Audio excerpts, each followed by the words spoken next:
балдар. Кутмандуу күнүңөр менен. Жакшы эс алып турдуңарбы? Бүгүнкү тарбиялык саатка даярбызбы балдар?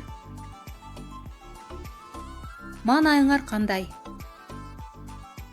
Анда эмесе силер менен тарбиялык саатты баштайбыз. Бүгүнкү темабыз кайрымдуулук. Силер бүгүнкү сабактан орозо, кайрымдуулук жөнүндө түшүнүк аласыңар. Өз оюңарды айтууга үйрөнөсүңөр. Анда эмесе силерге Ороз айт майрамынын келип чыгыш тарыхы жөнүндө айтып берсем. Айт майрамы Мединалыктардын Ямин Нирус деген майрамынан келип чыккан. Мухаммед пайгамбарыбыз Меккеден Мединага барганда өз көзү менен бул майрамга күбө болгон. Ошондо ал Алла Тааладан бүт мусулмандардын энчисин айлана тургандай майрамды өткөрүү үчүн буйрук алат. Ошентип, Ороз айт майрамы мусулмандардын ыйык майрамына айланат. Демек, орозодо көбүрөөк соопчулук иштерин аткаруу ар бир мусулмандын парзы. Эми силерге эң жакшы жыргал деген текстти окуп берсем. Бир падыша өз убазири жана өзүнүн эң жакшы кызматчысы менен маектешип отурган. Сөздөн сөз чыгып, убазири падышадан эмнеден эң жакшы жыргал аласыз деп сурады. Падыша мындай деп жооп берди: мен эң жакшы кийимдерди кийдим, даамдуу тамактарды жедим, эң тунук шербеттерди ичтим. Бирок булардын эч бири мени жыргата албай койду. Өмүрүмдүн ушул доорунда тунук, таза абада дем алуу, бир чыны муздак суу жана тунук суу ичүү, бала чакаларымдын тегерегинде чарк көпөлөк болуп жүрүүлөрүн көрүү эң жакшы жыргалым. Ошондон кийин падыша дагы убазирине дал ошондой соол берди. Убазир айтты: мархабат кылып берген багыңызда өмүр кечирүү үчүн мен үчүн эң жакшы жыргал эмеспи? Убазирдин жообун уккандан кийин падыша маектешип отурган эң жакын кызматчысына дагы дал ошондой суроо берди. Кызматчы мынтип жооп берди: менин ала турган жыргалым силердикинен караманча башкача. Кандай жыргал дебейсиздерби? Мына угуңуздар, дыккат коюп кулак салыңыздар. Жетим жесирлерге, муктаждарга колдон келишинче жардам берүү, жалпысынан баарына жакшылык кылуу мен үчүн эң жакшы жыргал. Бул жыргал калайык көңүлүнө ыр тартуулаган, акындар тарабынан макталган, баарына макул жана төп келген эң жакшы жыргал.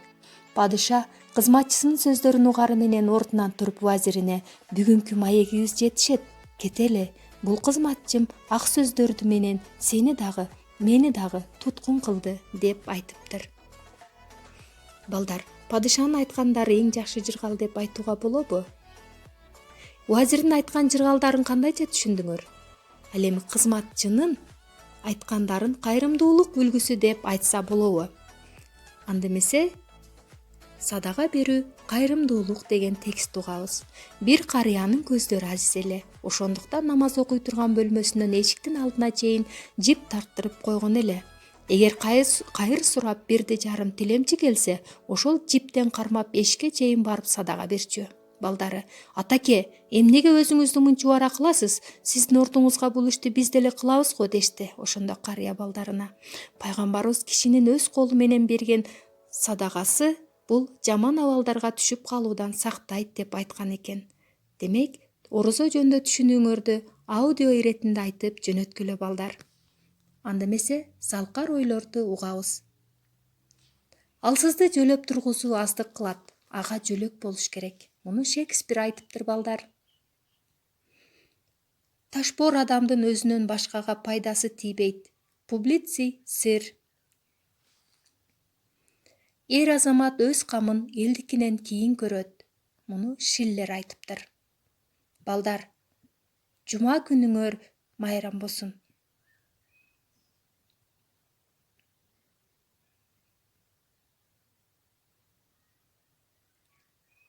Туткан орозоңор кабыл болсун. Анда эмесе тапшырма. Залкар ойлордун маанисин чечмелегиле. Зекет, садага, орозо битир жөнүндө улуулардан сурап кошумча маалыматтарды дептериңерге жазып мага көрсөткүлө. Орозонун пайдалуу жактарын улуулардан сурап, жазып, айтып жөнөткүлө. Тарбиялык саат түшүнүктүү болдубу балдар? Анда эмесе чейректер жакындап калды. Ошондуктан чымырканып окуйлу. Силерди мен аябай жакшы көрөм. Мен ишенем, силер аябай акылдуу, билимдүү балдарсыңар. Анда эмесе саламатта калгыла.